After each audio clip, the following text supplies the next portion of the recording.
Corona की दूसरी लहर का कहर अभी जारी है। भले ही देश के कई हिस्सों में नए मरीज कम हुए हैं, लेकिन नए मरीजों का मिलना और मौत का सिलसिला अभी थमा नहीं है। इसलिए ये वक्त कोरोना के खिलाफ सतर्कता बढ़ाने का है, लेकिन कई लोग अभी भी मानने को तैयार नहीं है। कई जगहों से अभी भी लापरवाही की तस्वीरें सामने आ रही हैं।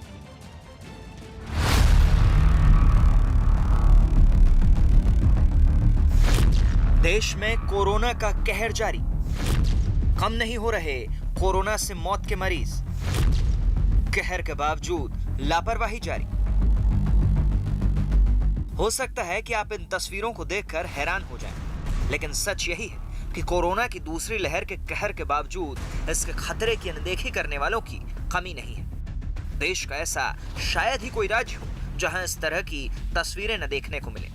अभी जो तस्वीर आप देख रहे हैं वो बिहार के नवादा की है, जहां बीते कई दिनों से लॉकडाउन जारी है, लेकिन सरकार के नियम एक तरफ और लोगों की मनमर्जी अपनी तरफ।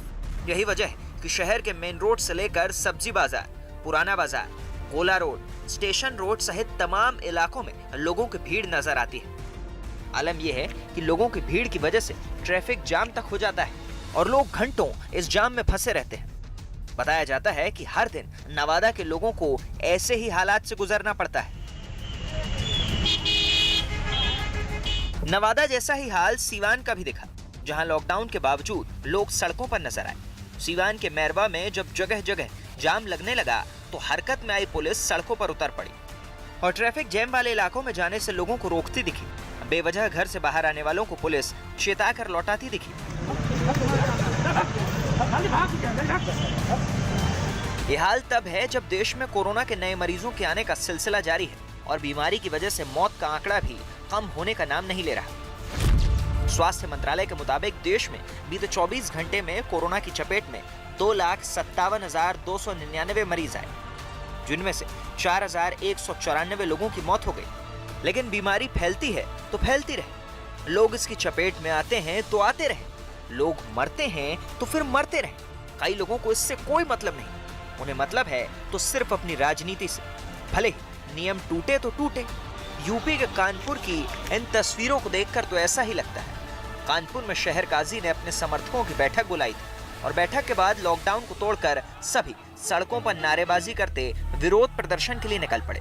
इस दौरान न चेहरे पर मास्क की जरूरत किसी ने महसूस की और न ही सोशल डिस्टेंसिंग के नियमों की परवाह की गई। और फिर लॉकडाउन की तो बात ही बेमानी होगी।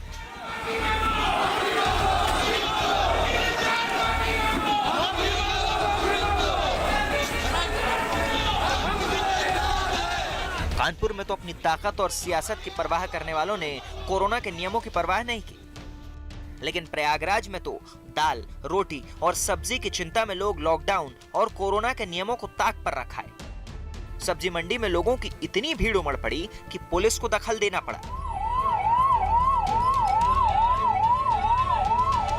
लोग नियम का पालन करें और सब्जी दुकानदार नियम तोड़कर कोरोना को फैलाने में मदद न करें, इसके लिए पुलिस ताकीद करती दिखी। राज्य सरकार ने कोरोना को काबू में करने के लिए पूरी ताकत झोंक दी। खुद मुख्यमंत्री योगी आदित्यनाथ शहरों और गांवों का जायजा ले रहे हैं। सरकार कोरोना को काबू में करने के लिए इतनी गंभीर है कि यूपी सबसे ज्यादा नौजवानों को वैक्सीन की सुरक्षा देने वाला पहला राज्य बन गया है।